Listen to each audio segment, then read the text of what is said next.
Прилепската гимназија Мирче Ацев одбележа 80 години од своето постоење, 80 години од првиот час настава на македонски јазик.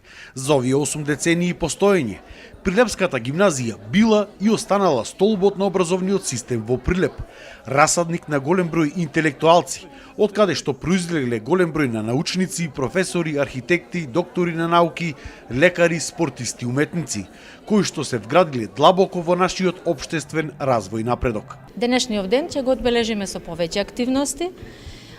Утрово започна турнир во одбојка, машки и женски, меѓу учениците од средните училишта.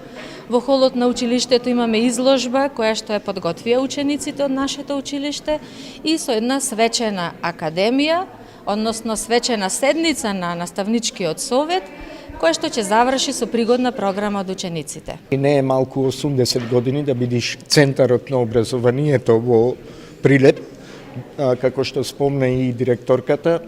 Од тука произлегува најголемата интелектуална сила на Прилеп, која што го носела Прилеп напред, како еден од најпрогресивните градови и во Македонија и пошироко во регионот и во обкружувањето наше.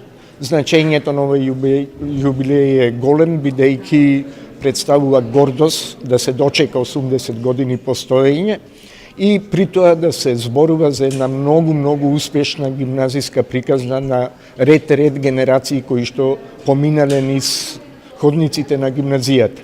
Прилепската гимназија е една од најстарите во Македонија. Наставата на мајчин македонски јазик започнува на 30 јануари 1945 со одржувањето на првиот наставнички совет, а учениците за прв пат во училниците влегуваат на 1 февруари 1945 Таа во својот историски развој поминува низ неколку фази. Почетокот гимназијата ги опфаќа нижите класови, виши класови и прогимназии до 1952-53 година, кога нижите класови се слеваат во основните училишта, а овде остануваат само вишите класови, прогимназиите престануваат да функционираат. Во тогашниот систем во 1963 и 1964 се воведува насочено образование, тогаш во гимназијата има општествено јазична и природно математичка насока, се до 1983 година, кога гимназијата прераснува во еден поголем општо образовен центар во кој што освен гимназиско образование има и за нечиско и медицинско образование и тогаш училиштето се вика УЦТМН или Училишен центар за општествено-технички и медицински насоки. Ова име училиштето го има до 1993 година, кога преминува во општа гимназија. Со наставните програми од 2001 година, училиштето функционира онака како и денес, со 3 наставни подрачја, и тоа јазично уметничко, општествено-хуманистичко и природно-математичко подрачје.